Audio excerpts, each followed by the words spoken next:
अस्सलाम वालेकुम। मैं ताहिर बात कर रहा हूँ वर्चुअल यूनिवर्सिटी ऑफ वी इन बहावलपुर से। व्यूअर्स, आज की वीडियो में हमने डिस्कस कुछ इंपॉर्टेंट चीज़ें करनी है। जिस तरह के आपको टॉपिक व्यू हो रहा है कि how to get good marks in Virtual University of Pakistan. Student, मैं आपको जो है ना शॉर्टली चंद एक इंपॉर्टेंट चीज़ें बताना चाह रहा हूँ जिससे आप अपने नंबर इम्प्रूव कर सकते हैं और अच्छे नंबर गेन कर सकते हैं। फ़र्स्ट ऑफ़ ऑल तो स्टूडेंट, आपको कुछ चीज़ों का पता होना चाहिए, जिस तरह के आपको ये कंफर्म होना चाहिए कि मिड और फाइनल टर्म का आपका सिलेबस कितना है और वो आपने कैसे चेक करना है। तो हम अपने एलएमएस अकाउंट पे जाते हैं और सबसे पहले जो भी हमारा सब्जेक्ट है हम उस सब्जेक्ट पे क्लिक करेंगे और सब्जेक्ट पे क्लिक करने के बाद हम देखेंगे कि हमारा सिलेबस कितना है।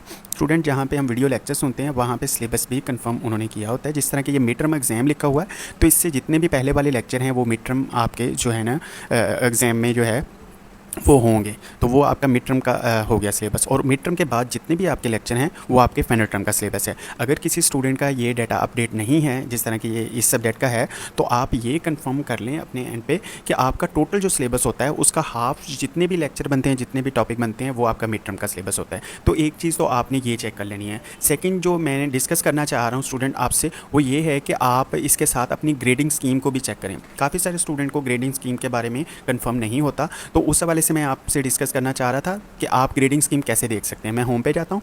होम पे जाके आप किसी भी सब्जेक्ट पे क्लिक करें।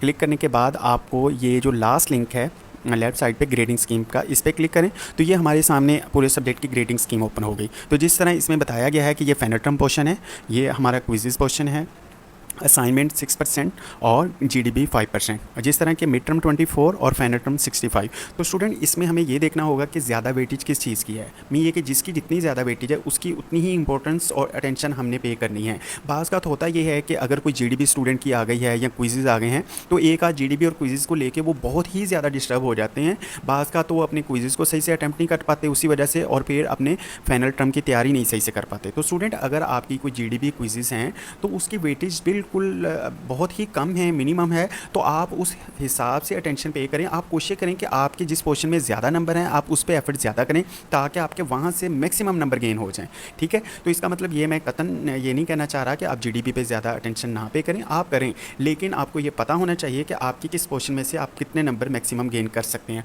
तो इस हिसाब से आपने तैयारी करनी है।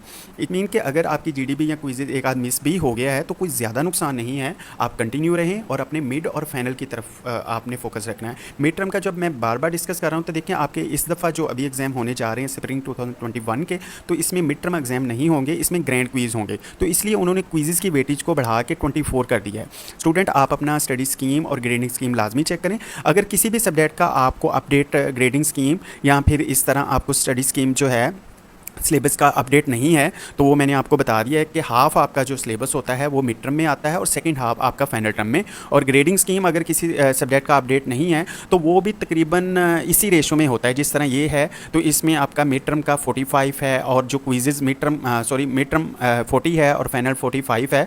तो इसमें जो है आपके ग्रैंड क्विज़ की वेटेज ज़्यादा है। मिड टर्म को ग्रैंड क्विज़ के साथ रिप्लेस कर दिया गया है कोविड की वजह से, तो अब आपके ग्रैंड क्विज़ होने जा रहे हैं। तो ये आपने अपना स्टडी स्कीम लाजमी चेक कर लेना है। इसके अलावा कुछ चीज़ें हैं जो मैं आपसे डिस्कस करना चाह रहा हूँ। इसमें ना स्टूडेंट को जो प्रॉब्लम आते हैं, स्टूडेंट बार बार जो क्लेम करते हैं वो ये है कि वो स्टडी पे फोकस नहीं रह पाते और वो ये डिस्कस करते हैं जी हम वीडियो लेक्चर समझ नहीं पाते हैं, वीडियो लेक्चर हमें समझ नहीं आता, या हमें फिर वर्चुअल यूनिवर्सिटी का सिस्टम समझ में नहीं आता। स्टूडेंट देखें, बात ये है कि अगर आपका पर्पज़, अगर आपका ऑब्जेक्ट वो आपका स्ट्रॉन्ग है, मीन ये कि आप रीज़न अपनी स्ट्रॉन्ग रखते हैं कि आप अपनी डिग्री क्यों करने जा रहे हैं, तो फिर आप ईज़िली कोई भी अपना गोल अचीव कर सकते हैं। तो इसमें सबसे पहले आप कोशिश ये करें कि जो आप डिग्री प्रोग्राम कर रहे हैं इस पे प्रॉपर अटेंशन पे करें। देखें, आपने टाइम लगाया, आपने उस पर अपनी फ़ीसें ज़ाहिर पे कर रहे हैं, तो अब अगर आप डेली 1.5 या 2 घंटे नहीं दे पाते तो फिर ज़ाहिर है उस हिसाब से आपके नंबर नहीं आ पाएंगे अच्छे। तो कोशिश करेंगे कि आप 1.5 से 2 घंटे लाजमी स्टडी को दें। तो अब ये है कि देखिए, मोटिवेशन हम आपको नहीं कर रहे, हम सिर्फ ये कह रहे हैं, मोटिवेट नहीं कर रहे, कि आप अपना ऑब्जेक्ट जो है,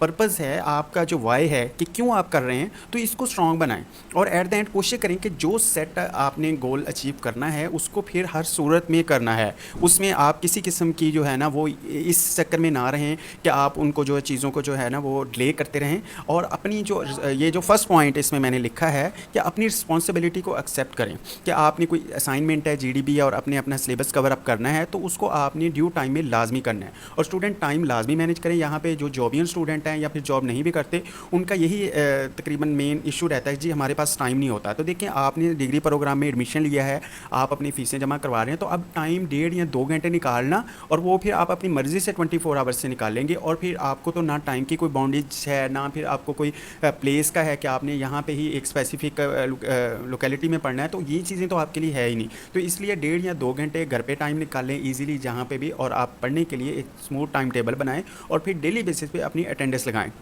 इसके अलावा आप सिर्फ कोशिश करें, इंशाल्लाह अच्छे नंबर आएंगे। और कोशिश करें कि एक्सक्यूज़ेज़ जो है ना उनको आप ना लेके आएँ बीच में, कि आप ये ना समझें जी आपके पास टाइम नहीं है, अब आप तो जॉब, इवन के मैं आपको बता सकता हूँ हमारे पास ऐसे भी स्टूडेंट हैं वो उनका तकरीबन 13 to 14 आवर्स जॉब टाइमिंग है और मुख्तलिफ बिज़नेस भी कर रहे हैं, जॉब्स भी काफ़ी मतलब उनकी हार्ड टाइमिंग है लेकिन वो भी स्टडी कर रहे हैं। तो देखिए 1 या 1.5 घंटा निकालना कोई बड़ा मेरे ख्याल में इतना टफ टास्क नहीं है, आप ईजिली निकाल सकते हैं। और अगर ये आप कर लेते हैं तो आप देखेंगे आपके बहुत अच्छे मार्क्स आ जाएंगे। ठीक है, तो स्टूडेंट आज के लिए इतना ही। नेक्स्ट इंशाल्लाह फिर किसी और टॉपिक पे हम डिस्कस करेंगे। Thank you so much.